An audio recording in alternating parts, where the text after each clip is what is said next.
Il nocciolo del referendum ovviamente riguarda l'applicazione degli articoli della Costituzione, quindi la possibilità di avere le 23 competenze e ovviamente il federalismo fiscale conseguente. Però l'altro invece prevede un cambio della Costituzione. Sì, il cambio della Costituzione, ma fra l'altro non è la prima volta che il Veneto reitera anche questa proposta, per cui per non lasciare inesplorata nessuna possibilità approviamo anche questo. Ma la consulta sentirà tutti gli interlocutori del territorio, gli stakeholders, e ci permetterà di avere informazioni, di avere suggerimenti e pareri rispetto a quello che è il nostro disegno di legge, un disegno di legge che applica gli articoli della Costituzione dai 116 ai successivi.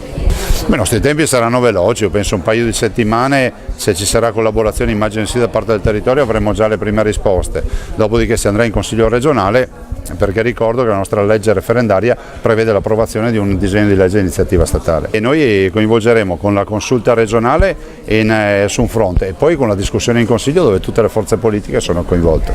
La deviazione e l'aspetto non positivo è sicuramente che turba tutti noi la gestione centralista di questo Paese. Noi non cerchiamo la rissa, cerchiamo la collaborazione, cerchiamo l'applicazione dei dettami dei padri costituenti e non solo a livello di regione, quindi di avere competenze. Se non avessimo gli sprechi e se tutti avessero la loro autonomia, come diceva Einaudi, avremmo più responsabilità in ogni comunità. Chi ci viene a dire che questo è egoismo vuol dire che dà come presupposto che qualcun altro deve continuare a sprecare. E noi siamo davanti a un governo assolutamente in carica, ha i pieni poteri per approvare una trattativa, per firmare un'intesa con la Regione del Veneto e la Regione Lombardia, è un governo che è in grado di inviare alle Camere l'intesa e anche di chiederne l'approvazione. Dopodiché se questo ci farà scavallare da una legislatura all'altra ne prendiamo atto, però dire che questo governo non ha gli strumenti vorrebbe già avere un alibi per non trattare.